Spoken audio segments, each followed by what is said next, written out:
ஏன்பா என்னாச்சு? வண்டி ஸ்டார்ட் ஆகலமா, பெட்ரோல் இல்லைன்னு நினைக்கிறேன். பெட்ரோல் காலி ஆயிடுச்சா? இது கூட பார்த்து வச்சுக்க மாட்டீங்களா? அட என்னம்மா, இப்பெல்லாம் 100 ரூபாய்க்கு பெட்ரோல் போட்டால் 100 மீட்டர் தான் போகுது. அப்ப உன்னை நம்பி வண்டி ஏறினவங்களுக்கு என்ன கேரண்டி? கேரண்டி வாரண்டிலாம் என்கிட்ட வந்து கேட்டா நான் என்னமா பண்ணுவேன்? கேரண்டி வாரண்டிகளை இனியே நம்ப போறீங்களா? சிந்தித்து வாக்களியுங்க. இந்தியாவை காக்க ஸ்டாலின் அழைக்கிறேன். வணக்கம் வாக்காளர் பெருமக்களே. நோ யுவர் கேண்டிடேட் பகுதியில் முக்கியமான வேட்பாளர்களை பற்றி பார்த்துட்டு வரோம். அந்த வரிசையில் இன்னைக்கு நம்ம பார்க்க போற வேட்பாளர் கரூர் நாடாளுமன்ற தொகுதியின் சிட்டிங் எம்பியும் திமுக கூட்டணியில காங்கிரஸ் சார்பில் போட்டியிடும் எம்பி ஜோதிமணி அவர்களை பத்தி தான். காங்கிரஸ் தரப்புல இருந்து ஒரு பரிச்சயமான முகம்னா ஜோதிமணி அவர்களை சொல்லலாம். தொடர்ந்து காங்கிரஸ் சார்பாகவும் பிஜேபிக்கு எதிராகவும் தன்னுடைய கருத்துல ஸ்ட்ராங்கான வாதங்களை முன் வச்சுட்டு வந்திருக்காரு. அந்த வகையில தமிழ்நாட்டுக்கு கொஞ்சம் தெரிஞ்ச முகமா அறியப்படுறாரு. இந்த தேர்தலில் இவருக்கு சீட்டு வழங்கக்கூடாது அப்படின்னு அவருடைய கட்சியினரே லெட்டர்ல எழுதி அனுப்பிய விஷயங்கள்லாம் இருக்கு. மேலும் செந்தில் பாலாஜி தரப்பு கூட தகராறு அப்படின்னு பல விஷயங்கள் பேசப்பட்டது. ஆனா அதையெல்லாம் தாண்டி இப்போ திரும்பவும் எம்பி சீட்டை வாங்கியிருக்காங்க ஜோதிமணி. கரூர் மாவட்டம் சின்ன தாராபுரம் பக்கத்துல இருக்கிற பெரிய திருமங்கலம் பகுதியை சேர்ந்தவங்க தான் ஜோதிமணி. சாதாரண குடும்ப பெண்ணில பிறந்து படிக்கிற காலத்திலேயே அரசியல் செயல்பாடுகளில் ஈடுபட்டு வந்திருக்கிறாரு. பாரதிதாசன் பல்கலைக்கழகத்துல முதுகலை பட்டம் முடிச்சிருக்காரு. 90களின் இறுதியில காங்கிரஸ் கட்சியில சேர்றாரு. சின்ன வயசுல 2 முறை ஒன்றிய கவுன்சிலா தேர்ந்தெடுக்கப்பட்டிருக்காரு. அந்த சமயத்துல தான் ராகுல் காந்தி இளைஞர் காங்கிரஸை கட்டமைக்கிறதுக்காக ஒரு டீமை இறக்குறாரு. அங்கதான் ஜோதிமணி அவர்களோட பர்ஃபார்மன்ஸ் வெளியே வருது. அவருடைய தொடர்ச்சியான கட்சி செயல்பாடுகள் கட்சியோட தலைமைக்கு பிடிச்சதால பல்வேறு பொறுப்புகள் இவருக்கு தானாவே வந்து சேர்ந்திருக்கு. மேலும் கட்சியோட தலைமைக்கும் ராகுலுக்கும் ஒரு பரிச்சயமான முகமாக மாறினாரு ஜோதிமணி. இதன் காரணமா அவருக்கு 2011 சட்டமன்ற தேர்தலில் போட்டியிடுறதுக்கு வாய்ப்பு கிடைச்சது.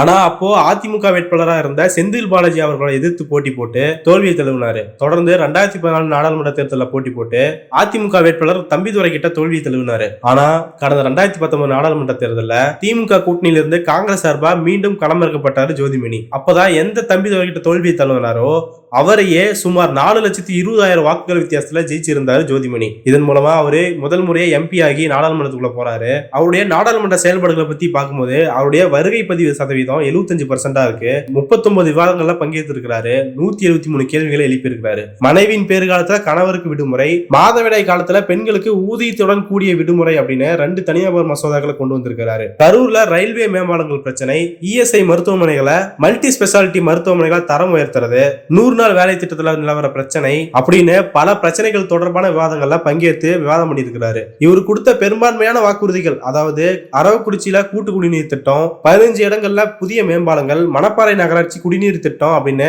பல விஷயங்கள் நிறைவேற்றப்பட்டாலும் இன்னும் பல முக்கியமான வாக்குறுதிகள் நிறைவேற்றப்படல அப்படிங்கிற குற்றச்சாட்டு மக்கள் கிட்ட இருந்து எழுந்திருக்கு. இதையெல்லாம் தாண்டி இந்தியாவிலேயே நாடாளுமன்ற உறுப்பினர் தொகுதி மேம்பாட்டு நிதியிலிருந்து கல்வி வளர்ச்சிக்கு அதிக நிதி ஒதுக்கீடு செய்த ஒரு முதல் எம்பியா இவர் தான் அறியப்படுறாரு. அதாவது இவருக்கு நாடாளுமன்ற உறுப்பினர் தொகுதி மேம்பாட்டு நிதியா 18 கோடி வந்திருக்கு. அதுல சுமார் 8 கோடியே 14 லட்சம் பள்ளிகளுக்கு வகுப்பறை கட்டடங்களை கட்டி கொடுக்கறது, கழிப்பறைகள், சுற்றுச்சுவர் கட்டுறது, நூலக கட்டடங்கள் கட்டுறது அப்படின்னு பல விஷயங்களை செலவு பண்ணிருக்காரு. 5 பள்ளிகளுக்கு ஸ்மார்ட் டிவி வாங்கி கொடுத்திருக்காரு. குழந்தைகளுக்காக புத்தகம் வாங்குறது அப்படின்னு பல கோடி நிதிகளை கல்விக்காகவே ஒதுக்கி இருக்கிறாரு. மேலும் கொரோனா சமயத்துல ஹெல்ப் பிரீத் கரூர் அப்படிங்கிற ஒரு திட்டத்தை செயல்படுத்தி அதன் மூலமா 9,50,000 ரூபாய் திரட்டி இருக்கிறாரு. அந்த அமௌண்ட்டை வச்சு 60 ஆக்சிஜன் செறிவூட்டப்படும் இயந்திரங்களை வாங்கியிருக்காரு. அந்த 60 இயந்திரங்களும் கரூர் அரசு மருத்துவமனை மருத்துவக் கல்லூரி, மணப்பாறை அரசு மாவட்ட தலைமை மருத்துவமனை, விராலிமலை அரசு மருத்துவமனை, இலுப்பூர் அரசு மருத்துவமனை, அன்னவாசல் அரசு மருத்துவமனை, வேடசந்தூர் அரசு மருத்துவமனை அப்படின்னு பல மருத்துவமனைகளுக்கும் அந்த 60 இயந்திரங்களை பிரிச்சு கொடுத்திருக்கிறாரு.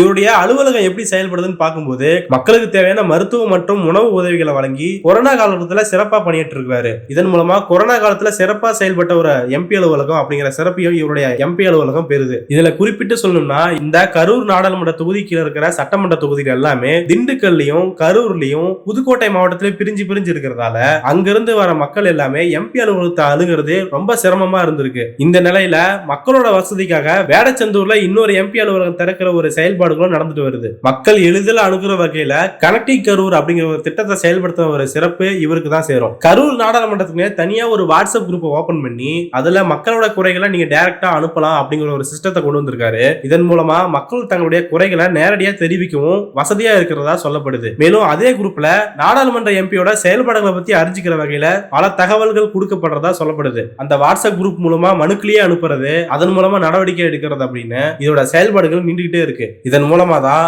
மக்களுக்கும் மக்கள் பிரதிநிதிக்கும் இருக்கிற இடைவெளியை குறைக்கிற விதமா இவருடைய முயற்சிகள் இருக்கு அப்படின்னு அந்த தொகுதி மக்கள் கிட்ட இருந்தே பாராட்டுகள் வந்தது. ஆக இவருடைய செயல்பாடுகளும் இந்த தேர்தல் அவருக்கு கை கொடுக்கும் அப்படின்னு பெருசா நம்பப்படுது. இருந்தாலுமே போன முறை இவரை ஜெயிக்க வச்ச செந்தில் செந்தில் பாலாஜி அவர்கள் ஜெயில இருக்கிறதால இவருக்கு பெரிய பின்னடைவு இருக்கும், கிரவுண்ட் லெவல்ல ஒரு ஆதரவு இருக்காது அப்படின்னு சொல்லப்பட்டாலுமே அண்மையில அமைச்சர் உதயநிதி அவர்கள் இவருக்காக பிரச்சாரம் பண்ண வரும்போது செந்தில் பாலாஜி அவர்களுடைய பேரை சொல்லும் போது மக்கள் கிட்ட இருந்து கரகோஷங்கள் வரதை பார்க்க முடிஞ்சது. ஆக செந்தில் பாலாஜி தரப்பு கிட்ட இருந்து ஜோதிமணி அவர்களுக்கு ஆதரவு இருக்கிறதா தான் பார்க்கப்படுது. இன்னொரு கூடுதல் பலமா இந்த தொகுதிக்கு தேர்தல் பொறுப்பாளர்களா ராஜ்யசபா எம்பி அப்துல்லா, அமைச்சர் அன்பில் மகேஷ் பொய்யாமொழி, புதுக்கோட்டை மாவட்ட செயலாளர் செல்லப்பாண்டியன் உள்ளிட்ட தலைவர்கள் எல்லாமே களப்பணியில் இருக்கிறதால இவரு கடந்த முறை மாதிரி 4 லட்சம் ஓட்டுகள் வித்தியாசத்தோட ஜெயிக்கிறதுக்கு வாய்ப்பு இருக்கிறதா சொல்லப்படுது. மேலும் அதிமுக தரப்புல இருந்து முன்னாடி டஃப் ஃபைட் கொடுத்துட்டு இருந்த தம்பிதுரை அவர்கள் முழுக்க ராஜ்யசபாக்கு போயிட்டதால அவரை எதிர்த்து போட்டியிடுறதுக்கு கரூர் தொகுதியில அதிமுக தரப்புல இருந்து ஸ்ட்ராங்கான கேண்டிடேட் இல்ல அப்படின்னு தான் சொல்லப்படுது. ஆனாலும் அதிமுக வேட்பாளர் தங்கவேல் அவர்கள் முன்னாடி செந்தில் பாலாஜி கொடுத்த வாக்குறுதிகள் என்னாச்சு,